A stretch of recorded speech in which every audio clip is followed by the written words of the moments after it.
इधर एक और बड़ी खबर मिल रही है पटना से। खान सर की मुश्किलें बढ़ती नजर आ रही है। आर्म्स वेरिफिकेशन रिपोर्ट में बड़ा खुलासा हुआ है। बॉडीगार्ड के पास जो हथियार था उसका परमिट बिहार में वैध नहीं, दूसरे गार्ड के पास केवल सेल्फ डिफेंस का लाइसेंस है। अब पुलिस ने हथियारों के लाइसेंस और दस्तावेजों की जांच तेज कर दी है। फायरिंग मामले में जब्त हथियारों की फॉरेंसिक जांच भी कराई जा रही है। बता दें कि मामले में पहले से एफआईआर दर्ज है और जांच की जा रही है।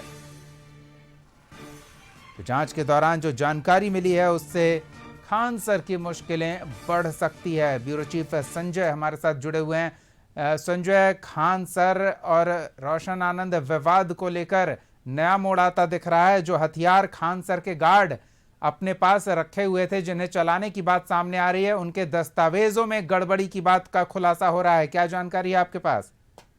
निश्चित तौर पर पटना पुलिस की जांच में फैजल खान और खान सर के दोनों बॉडीगार्ड के हथियारों के वेरिफिकेशन के दौरान अहम जानकारियां सामने आई है।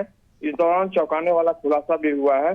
पुलिस सूत्रों की माने तो जिस हथियार से गोली चलाई गई थी दीपक, वह तालेश्वर सिंह निवासी कासगंज का है, यूपी का, लेकिन उसके नाम पर जारी हथियार लाइसेंस का परमिट पूरे भारत के लिए मान्य नहीं है।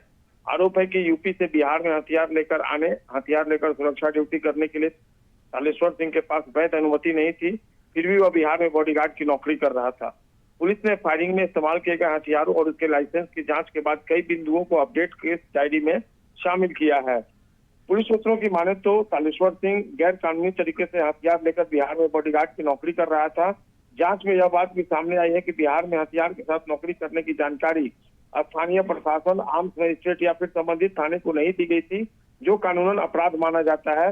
बिना आवश्यक अनुमति के हथियार लेकर बिहार में काम करना कानून के दायरे में जांच का विषय है। खान सर ने तालेश्वर सिंह को बॉडीगार्ड के तौर पर हायर किया। उन्होंने भी कभी इसका पुलिस वेरिफिकेशन नहीं कराया, अपने साथ अवैध हथियार लेकर घूमते रहे और कथित तौर पर दहशत फैलाने के इरादे से फायरिंग भी करवाने का उनके ऊपर आरोप है, जबकि उन्हें एक रिस्पॉन्सिबल शख्स होने के नाते कानूनी प्रक्रिया का पूरा पालन करना चाहिए था। इसी तरीके से दूसरे बॉडीगार्ड प्रदीप की अगर आप बात कर लें तो ये हथियार मैनपुरी यूपी का ही है।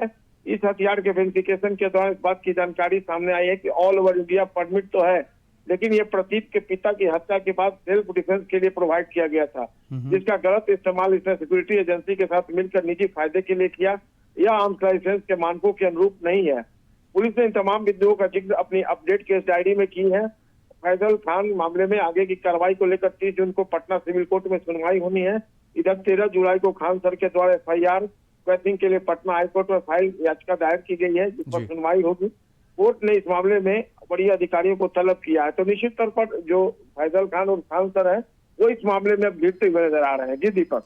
चलिए, अभी तो शुरुआत है, आगे देखिए और क्या कुछ खुलासा होता है। खान सर सिर्फ ये कहकर के उन्हें गार्ड के पास मौजूद हथियारों की कोई जानकारी नहीं रही होगी, क्या बच पाते हैं, ये देखने वाली बात होगी। संजय, आप बने रहे हमारे साथ। इस बीच एक और बड़ी खबर सियासी गलियारे से आ रही है।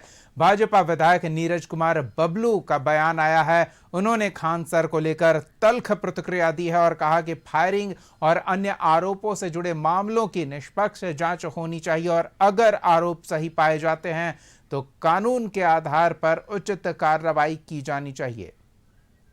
जांच चल रहा है उनके ऊपर। मुझे पूरा भरोसा है कि यहाँ भी जितना फर्जीवाड़ा है वो उसका बंद होगा। यहाँ भी कोचिंग हमको लगता है कि जिस तरह से फर्जी तरीके से चलाता है, सील होना चाहिए। अस्पताल में जांच होना चाहिए कि किस तरह से वहाँ भी फर्जीवाड़ा हो रहा है। और खान एक फ्रॉड आदमी है, फर्जी आदमी है, सिर्फ डायलॉगबाजी करके छात्रों को बरगलाने का काम करता है। ये बहरूपिया, हम बार बार कहते हैं कि ये बहरूपिया है। कभी टीका चंदन लगाता है, कभी कलेवा बांध लेता है, कभी रक्षाबंधन में बच्चों को हम समझते हैं कि बहकाने का काम करता है। ये सिर्फ और सिर्फ हिंदू बच्चों को टारगेट करता है, उसे बहला फुसला करके अपना धन अर्जन करने में लगा हुआ है। इसके धन का भी जांच होना चाहिए कि आखिर कितना कमाया, कितना टैक्स दिया, ये टैक्स भर रहा है कि नहीं। तमाम चीज जांच का विषय है।